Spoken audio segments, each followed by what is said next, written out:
So ಪದೇ ಪದೇ ಹೇಳ್ತಾ ಇದ್ದೀವಿ, ನಮಗೆ ಹಿಂದ್ಗಡೆ ಲೈಟಿಂಗ್ಸ್ ಇಲ್ಲದೆ ಇರ್ಬೋದು, ಕೆಳಗಡೆ ಜಾಸ್ತಿ ವ್ಯೂಸ್ ಇಲ್ಲದೆ ಇರ್ಬೋದು, ಅದೇ ರೀತಿ ಕ್ಯಾಮ್ರಾ ಸೆಟಪ್ ಇಲ್ಲದೆ ಇರ್ಬೋದು. ಸೊ ವೀಡಿಯೋದಲ್ಲಿ ಕ್ವಾಲಿಟಿ ಕಡಿಮೆ ಆಗಿರ್ಬೋದು, ಬಟ್ ಕಂಟೆಂಟ್ ಮಾತ್ರ ಅನ್ಲಿಮಿಟೆಡ್ ಕೊಡ್ತೀವಿ. ದಯವಿಟ್ಟು ವೀಡಿಯೋ ನೋಡೋಕ್ಕೂ ಮುಂಚೆ ಸಬ್ಸ್ಕ್ರೈಬ್ ಮಾಡ್ಕೊಂಡು ನೋಡಿದ್ರೆ ಉತ್ತಮ ಅನ್ಕೊತೀನಿ. ಯಾಕಂತೇಳಿದ್ರೆ ಅನಾಲಿಸಿಸ್ ಮಾತ್ರ 100% ಕೊಡ್ತೀನಿ, ಇದಂತೂ ಪಕ್ಕ. ಸೊ ನನಗೆ ನಿನ್ನೆ ಫಸ್ಟ್ ಎಪಿಸೋಡ್ ನೋಡಿದಾಗ ಒಂಚೂರು ಎಲ್ಲೋ ಗುರು ಇದು ನ್ಯಾಯನ ಅನ್ನೋ ಮಟ್ಟಿಗೆ ಬಂದ್ಬಿಡ್ತು ಹಿಂಗಪ್ಪೆ. ಯಾಕಂದರೆ ಅವರು ರಕ್ಷಿತಾ ಅವರು ಆಲ್ಮೋಸ್ಟು ಸುದೀಪ್ ಸರ್ ಜೊತೆ ವೇದಿಕೆ ಹಚ್ಕೊಂಡು ಒಳಗಡೆ ಹೋದ್ಮೇಲೆ 3:30ಗೇನೋ ನೈಟು ಅರ್ಲಿ ಮಾರ್ನಿಂಗ್ 3:30ಗೆ ಒಳಗಡೆ ಹೋಗ್ತಾರೆ, 4:20ಗೆಲ್ಲ ಆಚೆ ಬಂದುಬಿಡ್ತಾರೆ.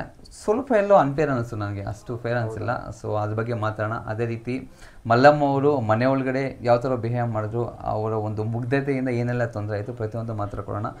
ಸೊ ಅದೇ ರೀತಿ ನಮ್ಮ ಮಾಳೂರು ಆಗಿರ್ಬೋದು, ನಮ್ಮ ಕರಿಬಸವಪ್ಪ ಆಗಿರ್ಬೋದು, ತುಂಬ ಚೆನ್ನಾಗೆಲ್ಲ ಸಾಂಗ್ಸ್ ಎಲ್ಲ ಆಡಿದ್ರು. ತುಂಬ ಚೆನ್ನಾಗಿದೆ ಆ್ಯಕ್ಚುಲಿ. ಮೊದಲನೇ ದಿನವೇ ಅಷ್ಟು ಹೇಳ್ಕೊಂಡಷ್ಟು ಒಂದು ಬಸ್ ಇಲ್ಲ. ಬಟ್ ಆದರೂ ಒಂದು ಮೈನಸ್ ಏನು ಅಂತ ಹೇಳಿದ್ರೆ ನಮ್ಗನ್ಸಿತ್ತು, ನಮ್ಮ ವೈಯಕ್ತಿಕವಾಗಿ ಅನಿಸಿತ್ತು, ಆ ಒಂದು ಅನ್ಫೇರ್ ಎಲಿಮಿನೇಷನ್ ಅನ್ನೋದು ತುಂಬ ಬೇಜಾರಾಯಿತು. ಸೊ ಇವತ್ತು ಎಪಿಸೋಡ್ ಸ್ಟಾರ್ಟ್ ಆಗಿದ ತಕ್ಷಣ ಒಂದು ಗ್ರೂಪ್ ಡಿಸ್ಕಷನ್ ನಡೀತಾ ಇತ್ತು. ಯಾಕಂತ ಹೇಳಿದ್ರೆ 3 ಜನ ಇನ್ನೂ ಎಂಟ್ರಿ ಆಗಿರಲಿಲ್ಲ. ಇವರು ಮಾಳೂರು, ಸ್ಪಂದನಾ ಅವರು ಮತ್ತು ರಕ್ಷಿತಾ ಶೆಟ್ಟಿ ಅವರು ಆಚೆನೇ ಇದ್ದರು.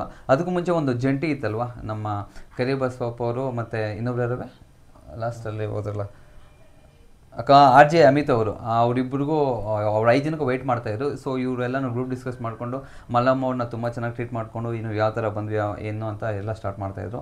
ಸೊ ಅಷ್ಟೊತ್ತಾದಮೇಲೆ ಇವರು ಇಬ್ಬರು ಎಂಟ್ರಿ ಆದರು. ಫಸ್ಟು ಯಾರು ನಮ್ಮ ಕರಿಬಸವಪ್ಪ ಅವರು ಮತ್ತು RJ ಅಮಿತ್ ಅವರು.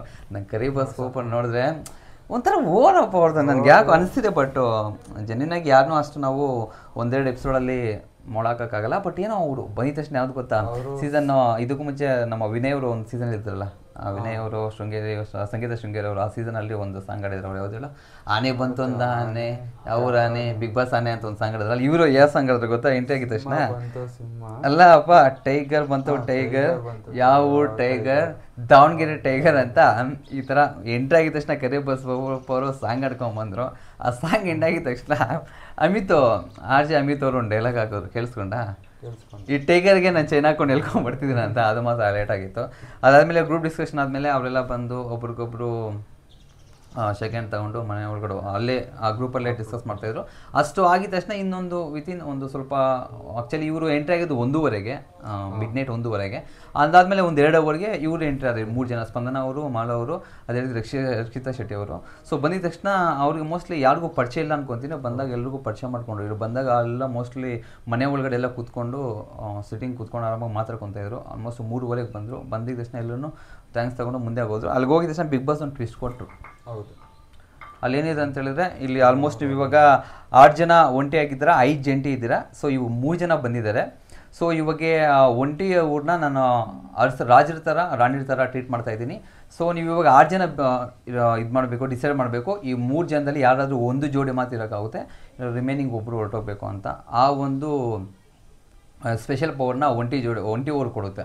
ಒಂಟಿ ಅವ್ರು ರೂಮೊಳಗೆ ಹೋಗ್ತಾರೆ, ಇವರು ಒಬ್ಬೊಬ್ಬರೇ ಒಳಗಡೆ ಹೋಗ್ತಾರೆ. ಫಸ್ಟು ಮಾಡೋರು ಹೋಗ್ತಾರೆ, ಅವರು ನಾನು ಮಿಡ್ಲ್ ಕ್ಲಾಸ್ ಫ್ಯಾಮಿಲಿಗೆ ಬಂದಿದ್ದೀನಿ ಅಂತ ಹೇಳ್ಬಿಟ್ಟು ಸ್ವಲ್ಪ ಕನ್ವಿನ್ಸ್ ಮಾಡ್ಕೊತಾರೆ. ಸೊ ಯಾವುದೇ ರೀತಿ ರಿಯಾಕ್ಟ್ ಆಗ್ದಿರ ಒಂಟಿಯವರು ಅವ್ರನ್ನ ಆಚೆ ಕಳಿಸಿ ಮತ್ತೆ ನಮ್ಮ ಸ್ಪಂದನ ಅವ್ರು ಹೋಗ್ತಾರೆ. ಅವರು ಸ್ವಲ್ಪ ಸೀರಿಯಲ್ ಎಲ್ಲ ಮಾಡಿದಾರಲ್ವ, ಸೊ ಸ್ವಲ್ಪ ಪರಿಚಯ ಇದ್ದೇ ಇರುತ್ತೆ. ಅವರು ಸ್ವಲ್ಪ ಅವ್ರ ಕತೆ ಬೇತನ ಹೇಳ್ಕೊತಾರೆ ಒಂದು 2 ಮಿನಿಟ್ಸು, ಮತ್ತು ಅವರು ಆಚೆಗೆ ಹೋಗ್ತಾರೆ. ಅದಾದಮೇಲೆ ಬಂದಿದ್ದು ನಮ್ಮ ತುಳುನಾಡು ರಕ್ಷಿತಾ ಶೆಟ್ಟಿ. ಪಾಪ ಅಲ್ಲೂ ಕೂಡ ತುಂಬ ಮುದ್ದಾಗೆ ಮಾತಾಡ್ತಾ ಇದ್ಲು.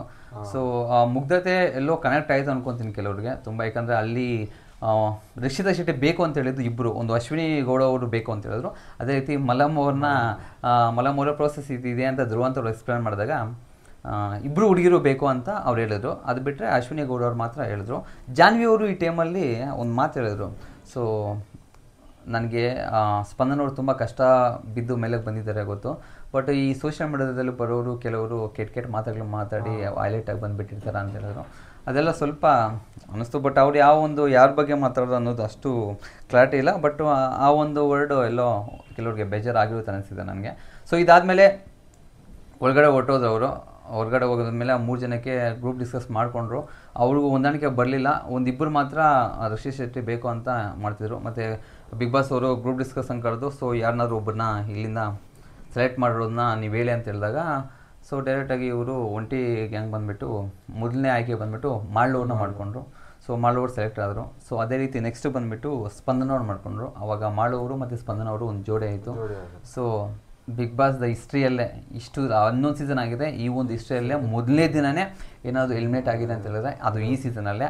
ಅಲ್ಲೇ ಅರ್ಥ ಮಾಡ್ಕೊಬೇಕು ಎಕ್ಸ್ಪೆಕ್ಟೆಡು ಅನ್ಎಕ್ಸ್ಪೆಕ್ಟೆಡ್ ಯಾವ ರೀತಿ ಯಾವ ರೇಂಜ್ ಇರುತ್ತೆ ಅಂತ. ಸೊ ಈ ರೀತಿ ಬಿಗ್ ಬಾಸ್ ಬಸ್ಸು ಹೆವಿ ಇದೆ ಅನ್ನಿಸ್ತಿದೆ ಮೊದಲನೇ ದಿನವೇ. ಇನ್ನೊಂದು ಕೆಲವ್ರು ಹೇಳ್ತಿದ್ದಾರೆ ಸೀಕ್ರೆಟ್ ರೂಮ್ಗೆ ಏನಾದರೂ ಹೋಗಿರುತ್ತಾ ಅಂತ. ಆ್ಯಕ್ಚುಲಿ ಒಂದು ಅರ್ಥ ಮಾಡ್ಕೊಬೇಕು ನಾವಿಲ್ಲಿ, ಸ್ವಲ್ಪ ತಲೆ ಕೊಟ್ಟು ಯೋಚನೆ ಮಾಡಬೇಕು. ಸೀಕ್ರೆಟ್ ರೂಮ್ಗೆ ಹೋಗಬೇಕು ಅಂತ ಹೇಳಿದ್ರೆ ಅಟ್ಲೀಸ್ಟ್ ಒಂದು 1 ವೀಕು ಅಟ್ಲೀಸ್ಟ್ 5 ಡೇಸು ಒಂದು ಸ್ವಲ್ಪ ಜನಗಳ ಜೊತೆ ಬೆಳೆತಿರಬೇಕು, ಅವ್ರ ವೀಕ್ನೆಸ್ ಗೊತ್ತಿರಬೇಕು. ಸೊ ಆವಾಗ ಅವ್ರ ಜೊತೆ ಹೊಂದಾಣಿಕೆ ಇದು ಜಗಳ ಆದಾಗ ಇವ್ರ ಮೇಲೆ ಕೋಪದಿಂದ ಅವರು ಆಚೆಗಡೆ ಹೋಗಿ ಸೀಕ್ರೆಟ್ ರೂಮಲ್ಲಿ ಇದ್ದಾಗ ಇವರು ಮನೇಲಿ ಯಾವ ರೀತಿ ಯಾವ ಥರ ಮಾತಾಡ್ತಿದ್ದಾರೆ ಅನ್ನೋ ತಿಳ್ಕೊಂಡು ಮನೇಲಿ ಬಂದು ಇನ್ನೂ ಬಸ್ ಕ್ರಿಯೇಟ್ ಮಾಡುತ್ತೆ, ಅದು ಗಲಾಟೆಗಳಿಗೆಲ್ಲ ಸೃಷ್ಟಿಯಾಗೋ ಕಾರಣ ಆಗುತ್ತೆ. ಬಟ್ ಇಲ್ಲಿ ಏನು ಅಂತ ಹೇಳಿದ್ರೆ ಪಾಪ ರಕ್ಷಿತಾ ಅವರು ಶೆಟ್ಟಿ ಅವರು ಅವರ ಕನ್ನಡ ಸ್ವಲ್ಪ ಅರ್ಥ ಆಗುತ್ತೆ, ಮಾತಾಡೋಕ್ಕೆ ಬರುತ್ತೆ, ಅಷ್ಟು ಇದೇನಿರಲಿಲ್ಲ ಅವರು ಆ್ಯಕ್ಚುಲಿ. ಪರಸ್ಪರ ಯಾವುದೇ ರೀತಿ ಅವ್ರಿಗೂ ಯಾವುದೇ ರೀತಿ ಮಾತುಕತೆ ಏನು ನಡೆದಿಲ್ಲ, ಸಂಭಾಷಣೆ ಏನು ನಡೆದಿರಲಿಲ್ಲ. ಸೊ ಅವಾಗ ಸೀಕ್ರೆಟ್ ರೂಮ್ ಹಿಂಗಾಗ್ತಾರೆ. ಸೊ ನನಗೆ ಸೀಕ್ರೆಟ್ ಡೈರೆಕ್ಟ್ ಎಲಿಮಿನೇಷನ್ ಆ್ಯಕ್ಚುಲಿ ಇದೆ. ಸೀಕ್ರೆಟ್ ರೂಮ್ಗೆ ಹಾಕಿದ್ರೆ ಅಷ್ಟೇನು, ಇವಾಗ ಸೀಕ್ರೆಟ್ ರೂಮ್ಗೆ ಹಾಕೋದು ಪರ್ಪಸ್ಸೇ ಬಂದುಬಿಟ್ಟು ಎಕ್ಸ್ಟ್ರಾ ಒಂದು ಕಂಟೆಂಟ್ ಶುರುವಾಗಲಿ, ಒಂದು ಎಕ್ಸ್ಟ್ರಾ ಬಸ್ ಕೊಡಲಿ ಅಂತ ಹೇಳ್ಬಿಟ್ಟು.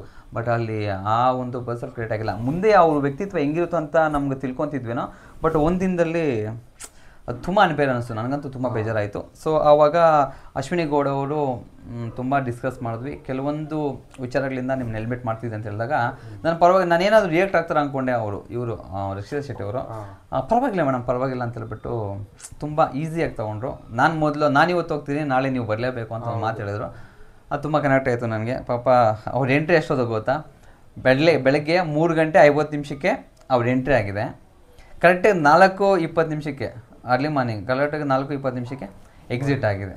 ಆಲ್ಮೋಸ್ಟ್ ಒಂದು 2 ಅವರ್ಸು 1 ಅವರ್ ಕೂಡ ಎಕ್ಸಾಕ್ಟ್ಲಿ ಅವ್ರು ಇಲ್ಲ ಮನೇಲಿ, ಆಚೆ ಕಳಿಸ್ಬಿಟ್ರು. ಅದೊಂದು ತುಂಬ ಬೇಜಾರಾಯಿತು. ಅದಾದಮೇಲೆ ನಮ್ಮ ಸ್ವಲ್ಪ ಅದು ಆದಮೇಲೆ ಆಲ್ಮೋಸ್ಟ್ ಒಂದು ಲೈಟ್ಸ್ ಆಫ್ ಆಗುತ್ತೆ. ಇನ್ನೊಂದು ಹೇಳಬೇಕು ನಿಮಗೆ, ನೈಟೆಲ್ಲ ಜಾಗರಣೆನೇ ಅವ್ರಿಗೆ, ಒಬ್ಬ ನಿದ್ದೆನೇ ಮಾಡಿಲ್ಲ ಅವ್ರಿಗೆ. ಆವಾಗಲಿಂದ ಬೆಳಗ್ಗೆಯಿಂದ ಎಪಿಸೋಡ್ ಮುಗಿದ ತಕ್ಷಣ ಆಲ್ಮೋಸ್ಟ್ ಒಂದು 5:30 ಲೈಟ್ ಆಫ್ ಆಯಿತು. ಲೈಟ್ ಆಫ್ ಆದಾಗ ನಮ್ಮ ಅಭಿಷೇಕ್ ಅವ್ರಿಗೆ ಮತ್ತು ಸತೀಶ್ ಅವ್ರಿಗೆ ಆ ಬೆಡ್ದು ಸ್ವಲ್ಪ ಆರ್ಗ್ಯುಮೆಂಟ್ ಆಗುತ್ತೆ. ಅಭಿಷೇಕ್ ಅವರು ಮತ್ತು ಅಶ್ವಿನಿ ಅವರು ಆಲ್ರೆಡಿ ಬೆಡ್ ಇಟ್ಟಿವಿ, ನಾವೇ ಫಸ್ಟ್ ಬೆಡ್ ಹತ್ರ ಹೋಗಿದ್ದು, ಅಲ್ಲಿ ಸುಟ್ಕೇಸಲ್ಲಿ ಇಕ್ಕಿದ್ದೀವಿ ಅಂತ ಹೇಳಿದಾಗ ಅವರು ಇಲ್ಲ ನಾವು ಮೊದಲು ಬಂದಿದ್ದು, ಒಂಚೂರು ಚಿಕ್ಕದಾಗಿ ಅಷ್ಟೇನು ದೊಡ್ಡದಾಗಲ್ಲ, ಅಂದರೆ ಮೊದಲನೇ ದಿನ ಅಲ್ವಾ, ಸ್ವಲ್ಪ ಆರ್ಗ್ಯುಮೆಂಟ್ ಆಯಿತು. ಮತ್ತು ಚಂದ್ರಪ್ರಭು ಅವರು ಸತೀಶ್ ಅವರು ಸರಿ ನಾವೇ ಹೋಗ್ತೀವಿ ಅಂತ ಹೇಳ್ಬಿಟ್ಟು ಮಾತು ಕೊಡ್ತಾರೆ. ಸೊ ಅದಾದಮೇಲೆ ಇಷ್ಟೆಲ್ಲ ಆದಮೇಲೆ ನೆಕ್ಸ್ಟ್ ಡೇ 12 ಗಂಟೆಗೆ ಸ್ಟಾರ್ಟ್ ಆಯಿತು.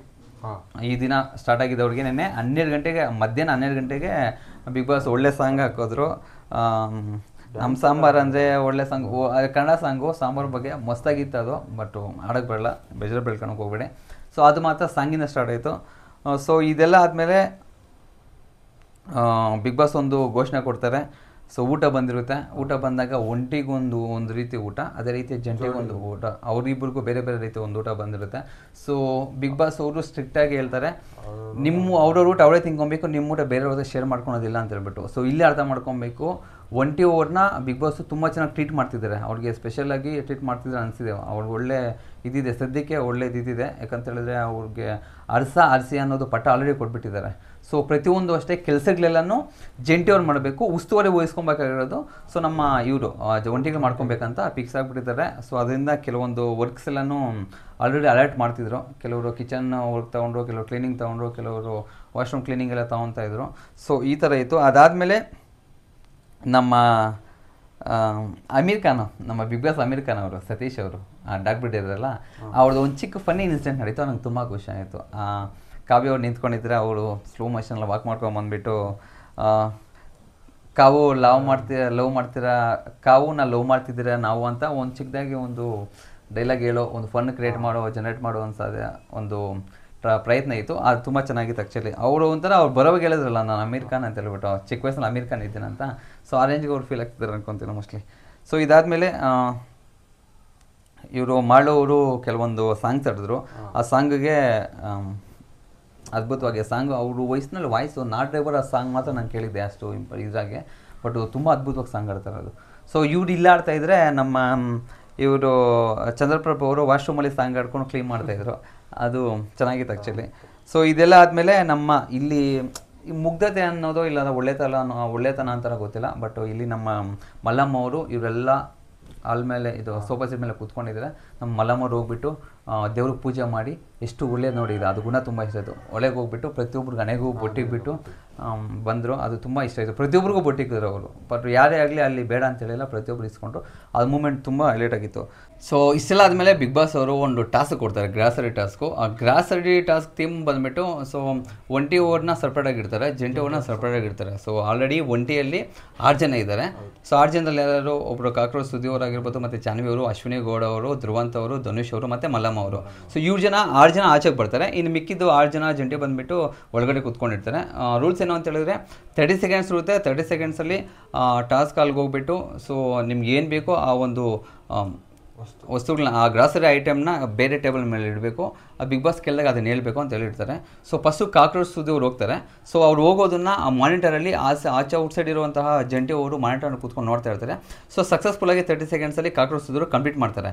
ಅದಾದಮೇಲೆ ನೆಕ್ಸ್ಟು ನಮ್ಮ ಮಲ್ಲಮ್ಮ ಅವ್ರು ಹೋಗ್ತಾರೆ. ಮಲ್ಲಮ್ಮ ಅವ್ರಿಗೆ ಪಾಪ ಲ್ಯಾಂಗ್ವೇಜ್ ಅರ್ಥ ಆಗಲ್ಲ ಅನ್ಕೊತೀನಿ. ಸೊ ಯಾಕಂದರೆ ನಮ್ಮ ಬಿಗ್ ಬಾಸ್ ಅವರು ಬಳಕೆ ಮಾಡುವಂತಹ ಕೆಲವೊಂದು ಪದಗಳು ಅರ್ಥ ಆಗಲ್ಲ.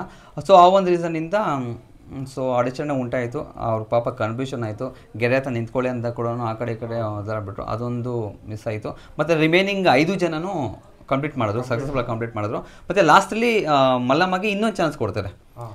ಸೊ ಅವ್ರಿಗೆ ಅರ್ಥ ಆಗಿಲ್ಲ ಅಂತ ಹೇಳ್ಬಿಟ್ಟು ಪಾಪ ಸಾಫ್ಟ್ ಕಾರ್ನರಿಂದ ಬಿಗ್ ಬಾಸ್ ಕಳೆದ್ಬಿಟ್ಟು ಒಳಗಡೆ ಇನ್ನೊಂದು ಚಾನ್ಸ್ ಕೊಡ್ತಾರೆ. ತುಂಬ ಖುಷಿಯಾಯಿತು. ಬಟ್ ಮಲ್ಲಮ್ಮ ಅವರು ಸಕ್ಸಸ್ಫುಲ್ಲಾಗಿ ಕಂಪ್ಲೀಟ್ ಮಾಡ್ತಾರೆ. ಫ್ರೂಟ್ಸ್ನ ಎತ್ಕೊಂಡು ಟೇಬಲ್ ಮೇಲೆ ಇಟ್ಬಿಟ್ಟು ಫ್ರೂಟ್ಸ್ ಅಂತ ಹೇಳ್ತಾರೆ. ಅಲ್ಲಿಯೂ ಕೆಲವೊಂದು ವರ್ಡ್ಸ್ ಅವ್ರಿಗೆ ಅರ್ಥ ಆಗಲ್ಲ, ಕನ್ನಡದ್ದು ಸ್ವಚ್ಛ ಕನ್ನಡ ಬಳಕೆ ಮಾಡುವಂಥ ಪದಗಳು. ಮತ್ತು ಸಕ್ಸಸ್ಫುಲ್ಲಾಗಿ ಕಂಪ್ಲೀಟ್ ಮಾಡ್ತಾರೆ. ಅಲ್ಲಿ ಥೀಮ್ ಏನಿತ್ತು ಅಂತ ಹೇಳಿದ್ರೆ ಎತ್ಕೊಳೋದೆಲ್ಲ ಬಂದುಬಿಟ್ಟು ಜಂಟಿ ಓವರ್ಗೆ, ಅಲ್ಲಿ ಬಿಟ್ಟಿರೋದೆಲ್ಲ ಎತ್ಕೊಳೋದು ಅಲ್ಲಿ ಇಕ್ಕೋದೆಲ್ಲ ಒಂಟಿ ಟೀಮ್ಗೆ, ಅಲ್ಲಿ ಬಿಟ್ಟಿರೋದೆಲ್ಲ ಜಂಟಿ ಓವರ್ಗೆ. ಸೊ ಆ ಥರ ಟಾಸ್ಕು ಸಕ್ಸಸ್ಫುಲ್ಲಾಗಿ ಕಂಪ್ಲೀಟ್ ಆಗುತ್ತೆ. ಒಳಗಡೆ ಬರ್ತಾರೆ. ಸೊ ಬಿಗ್ ಬಾಸ್ ಅವರು ಗ್ರಾಸರಿ ಐಟಮ್ಸ್ ಕೊಡ್ತಾರೆ, ಅವರು ಕಲೆಕ್ಟ್ ಮಾಡ್ಕೊತಾರೆ. ಸೊ ಅವ್ರಿಗೆಲ್ಲ ಬಂದುಬಿಟ್ಟು ಒಂಟಿ ಓವರ್ಗೆ ಯಾವ್ದು ಬೇಕೋ ಅವ್ರು ತೊಗೊತಾರೆ, ಅವ್ರಿಗೆ ಬಂದಿರೋದನ್ನ ಅವ್ರು ತೊಗೊತಾರೆ, ಜಂಟಿ ಅವ್ರು ಇವ್ರು ಬಂದರು ಇವ್ನು ತೊಗೊತಾರೆ. ಸೊ ಇಷ್ಟೆಲ್ಲ ಆಯಿತು. ಸೊ ಇದಾದಮೇಲೆ ನಮ್ಮ ಲಾಸ್ಟಲ್ಲಿ ಆಲ್ಮೋಸ್ಟು ಫುಲ್ ಜಾಗರಣೆನವರು, ನಿದ್ದೆನೇ ಸರಿಯಾಗಿ ಮಾಡಲ್ಲ ಅನ್ಕೊತೀನಿ. ಸೊ ಲೇಟ್ ನೈಟಲ್ಲಿ ಅವ್ರಿಗೆ ಗ್ಯಾಸ್ ಬರುತ್ತೆ. ಅಷ್ಟೊತ್ತಿನಲ್ಲಿ ಜಂಟಿ ಅವರೆಲ್ಲ ಬಂದು ಹಾಲುಕ್ಕಿಸ್ತಾರೆ. ಹಾಲುಕ್ಕಿಸ್ಬಿಟ್ಟು ದಿನಾನ ಅಲ್ಲಿ ಹಾಲುಕ್ಕುತ್ತೆ, ಇಲ್ಲಿ ಎಪಿಸೋಡು ಎಂಡ್ ಆಗುತ್ತೆ.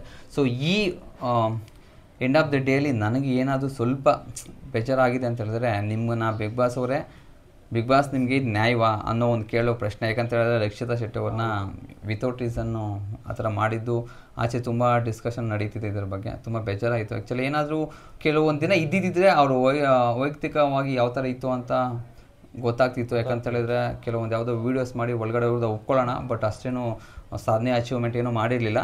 ಬಟ್ ಅದು ಒಳಗಡೆ ಹೋದ್ಮೇಲೆ ಜನಗಳನ್ನ ಅವರು ಇಷ್ಟಪಡ್ತಿದ್ರು ಇಲ್ಲ ಬಿಡ್ತಿದ್ರು ಅನ್ನೋದು ಅವರ ಒಂದು ಬಿಹೇವಿಯರ್ ಮೇಲೆ ಗೊತ್ತಾಗ್ತಿತ್ತು. ಸೊ ಮುಗ್ದೈತೆ. ಅವರಿಗೆ ಓಟ್ ಹಾಕೋವಾಗ ಪಾಪ ಅಶ್ವಿನಿ ಗೌಡ ಅವರು ಒಬ್ಬರು ಮಾತ್ರ ವಾಯ್ಸ್ ರೈಸ್ ಮಾಡಿ ಮಾತಾಡಿದ್ರು. ಮತ್ತು ಮಲ್ಲಮ್ಮ ಅವ್ರು ಇಬ್ಬರು ಹುಡುಗಿರ್ಬೇಕು ಅಂತ ಮಾತ್ರ ಹೇಳಿದ್ರು ಅವ್ರಿಗೊಂದು ಚಾನ್ಸ್ ಕೊಟ್ಟಾಗ. ಸೊ ಎನಿವೇ ಈ ಥರ ದಿನ ಕಂಪ್ಲೀಟ್ ಆಯಿತು. ಸೊ ಈ ಕತೆ ಬಂದ್ಬಿಟ್ಟು ಒಂದು ಗೇಮಿಗೆ ಅಟ್ಲೀಸ್ಟ್ ಒಂದು ಗೇಮ್ ಆದರೂ ಇಕ್ಬಿಟ್ಟು ಸೊ ಚೂಸ್ ಮಾಡಬೇಕಾಗಿತ್ತು. ಸೊ ಯಾವುದು ಮಾಡಿದ್ರೆ ಜಸ್ಟು ಈಗ ಅವರು ಜಡ್ಜ್ ಮಾಡೋಕ್ಕಾಗಲ್ಲ. ಅವರು ಒಂಟಿಯಲ್ಲಿರೋರು ಕೂಡ ಅವ್ರ ಬಗ್ಗೆ ಏನೋ ಗೊತ್ತಿರಲ್ಲ. ಅವ್ರು ಏನು ಅನ್ಕೊತಾರೆ, ಸೊ ಇವ್ರು ಪಾಪ ಒಂದು ಫೀಲ್ಡಿಂದ ಬಂದಿದ್ದಾರೆ, ಅವ್ರು ಕೂಡ ಆರ್ಟಿಸ್ಟ್ ಆದ್ದರಿಂದ ಆರ್ಟಿಸ್ಟ್ ಕತೆ ಗೊತ್ತಿರುತ್ತೆ ಅಂತೇಳ್ಬಿಟ್ಟು ಅವ್ರಿಗೆ ಅವ್ರು ಸಪೋರ್ಟ್ ಮಾಡ್ಕೊತಾರೆ. ಅದೊಂದು ಬೇಜಾರಾಯಿತು. ಸೊ ಅವರು ಪಾಪ ರಕ್ಷಿತಾ ಶೆಟ್ಟಿ ಅವರು ಹೋಗೋವಾಗ ಏನು ಕೂಡ ಒಂದು ಮಾತು ಕೂಡ ಬೇಜಾರು ಬೀಳಿಲ್ಲ. ಆ ಗುಣ ಇಷ್ಟ ಆಯಿತು. ಸೊ ಎನಿವೇ ಇದು ಇವತ್ತಿನ ಕತೆ. ದಯವಿಟ್ಟು ಏನಾದರೂ ತಪ್ಪು ಮಾತಾಡೋದು ಕ್ಷಮಿಸಿ. ದಯವಿಟ್ಟು ಸಬ್ಸ್ಕ್ರೈಬ್ ಮಾಡ್ಕೊಳ್ಳಿ. ನಾನು ಪದೇ ಹೇಳ್ತಾ ಇದ್ದೀನಿ, ಹಿಂದೆ ಲೇಟಿಂಗ್ಸ್ ಇಲ್ಲ, ಕೆಳಗಡೆ ಜಾಸ್ತಿ ವ್ಯೂಸ್ ಇಲ್ಲ, ಕ್ಯಾಮ್ರಾ ಸೆಟಪ್ ಇಲ್ಲ, ವೀಡಿಯೋಲಿ ಕ್ವಾಲಿಟಿ ಇಲ್ಲ ಅಂತ ಕಡೆಗಣಿಸೋಕೆ ಹೋಗಬೇಡಿ. ಅದ್ಭುತವಾಗಿ ನಿಮಗೆ ಕಂಟೆಂಟ್ನ ಎಕ್ಸ್ಪ್ಲೇನ್ ಮಾಡ್ತೀನಿ. ಅದೇ ರೀತಿ ಫುಲ್ ಏನಾಗಿತ್ತು ಅಂತ ಬಸ್ ಕೊಡ್ತೀನಿ. ಅದೇ ರೀತಿ ಏನಾದರೂ ಹೊಸ ಮಾಹಿತಿ ಬಂದಾಗ ಇಮಿಡಿಯೇಟಾಗಿ ಅಪ್ಡೇಟ್ ಮಾಡ್ತೀನಿ ಅಂತ ಹೇಳ್ತಾ ದಯವಿಟ್ಟು ಆದಷ್ಟು ಸಬ್ಸ್ಕ್ರೈಬ್ ಮಾಡ್ಕೊಳ್ಳಿ. ಧನ್ಯವಾದಗಳು. ಟಾಟಾ.